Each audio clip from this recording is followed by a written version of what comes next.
ஆனா இந்த நாட்டுல அப்படி கிடையாது. என்னது, காலத்துக்கு குளிராயிக்கு, காலத்துக்கு வெயில் ஆயிக்கு. அந்த வெயில் கூடிக்கொண்டே வைத்து குளிர்காலத்திலே அந்த கிளைமேட் மாற இல்லை என்று சொன்னா அது மக்களுக்கு மிச்சம் கஷ்டமாயிடும். அந்த சந்தர்ப்பத்தில் நபிகள் நாயகம் ஸல்லல்லாஹு அலைஹி வஸல்லம் அவர்கள் இந்த இடத்துக்கு வந்து 2 ரக்காத் தொழுதார்கள். மழை வேண்டி தொழுகள். ரசூல் ஸல்லல்லாஹு அலைஹி வஸல்லம் தொழுதார்கள். தொழும் போதே ரசூலுல்லாவுக்கு மேகம் வந்து நிழல் கொடுக்கு. அந்த மலை மேகம் வந்து ரசூலுல்லாவுக்கு மேகம் நிழல் கொடுக்கு. அதாவது கமாமன்றா மலை மேகம்.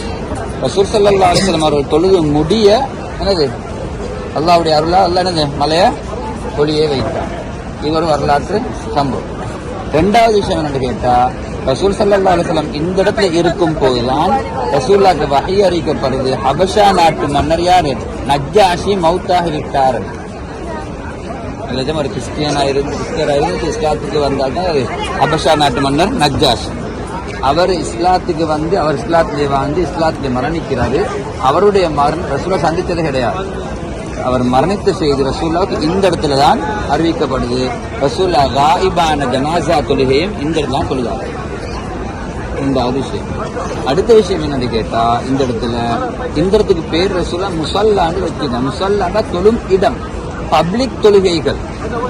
என்ன பப்ளிக் தொழுகைகள் என்றால் பெருநாள் தொழுகைகள், ஜனாசா தொழுகைகள், மலை வேண்ட தொழுகைகள் எல்லாம் ரசூல் ஸல்லல்லாஹு அலைஹி வஸல்லம் அவர்கள் இந்த இடத்துல தான் தொழுகை நடத்தினார்.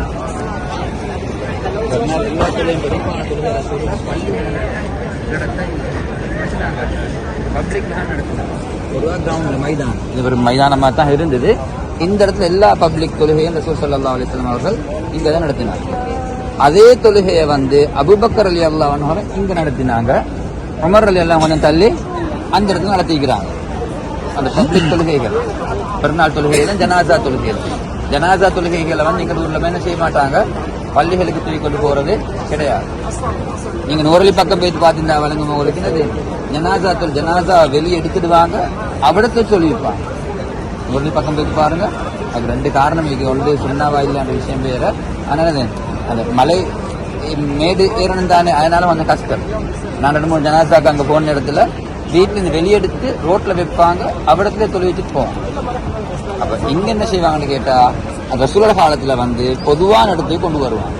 அப்போ எல்லா மக்களும் செய்வாங்க, கொண்டு சேரக்கூடிய. நீங்க நகரத்திலையும் பார்த்துப்பீங்க, இங்கேயும் பார்த்து ஒவ்வொரு தொழுகைக்கு பிறகும் என்னது ஜனாசா தொழுகை நடக்குது. ஏன் அங்க தூரத்தில் இங்க கொண்டு கொடுக்குற காரணம், ரசூல் ஸல்லல்லாஹு அலைஹி வஸல்லம் ஜனாசாவுக்கு நல்ல அல்லாஹ்வுடைய அவுலியாக்கள் ஒரு 40 பேர் சொல்லி துஆ கேட்பாங்க சொன்னால் இந்த ஜனாசா கபூல், ஜனாசா அல்லாஹ் மன்னிக்கிறார். அப்ப அந்த ஜனாசாவுக்கு எந்த அளவுக்கு ஆட்கள் சேர்றாங்களோ கூடுறாங்களோ அந்த அளவுக்கு அந்த ஆட்கள் 40 பேர் இல்லாம இருப்பாங்களா? இந்த இடத்துல பாருங்களேன், ஒரு 100 பேர் அல்லாஹ்வுடைய அவுலியாக்கள் இருக்க மாட்டாங்களா? இருக்க மாட்டாங்களா? அப்ப அந்த ஜனாசாவுக்கு அதுக்காகத்தான் தூரத்துல இருந்தா கொண்டு வந்து இங்க ஜனாசா செய்றாங்க. அப்படி இல்லாம ஜன்னத்துல் பக்கி அடக்கப்பட்டதுக்கு எந்த விசேஷமும் கிடையாது. வரக்கூடிய மக்களுடைய பிரார்த்தனை. இப்ப நாங்களும் என்ன செய்யறோம், யாரு எவரோட கூட தெரியாது, ஆனா மனசால துவா கேட்கிறோமா இல்லையா? யாரும் அந்த ஜனாசாவை மன்னித்துடு, அந்த ஜனாசாவுக்கு சொர்க்கத்தை கொடுத்துடு. அப்படி கண்டும் இல்லை கேட்டதும் இல்லை. ஆனா யாரு அகொன்பில் இஸ்லாம், ஒரு இஸ்லாமிய சகோதரனுடைய மையத்து, அவருக்காகத்தான் துவா கேட்பாங்க. அந்த துவா கேட்க போல எங்களுக்கு உஹது மலையாள நன்மை கிடைக்குது, அந்த ஜனாசாவுக்கு சொர்க்கம் கிடைக்குது. அப்ப அதனால ரசூல் ஸல்லல்லாஹு அலைஹி வஸல்லம் ஜனாசாக்களை பள்ளிகள்ல ஒரு குறிப்பிட்டு வைக்காம பப்ளிக் நடக்க சொன்னாங்க, நடத்திக்கிறாங்க. அது ஒரு அழகான ரசூலுல்லாஹ்வுடைய முன்மாதிரி. அப்ப அந்த வரலாற்று பின்னணிக்காக அந்த ஞாபகார்த்தமாகத்தான் இந்த பள்ளிக்கு மஸ்ஜிதுல் கமாமான்ற என்னது மலை மேகம் அந்த பேரை வச்சாங்க. அந்த வரலாற்று பின்னணிய ஒரு ஞாபகார்த்தமாகத்தான் இந்த இடத்துல பள்ளி ஒன்றை கட்டி வச்சுக்கிறாங்க. அல்ஹம்துலில்லாஹி ரப்பில்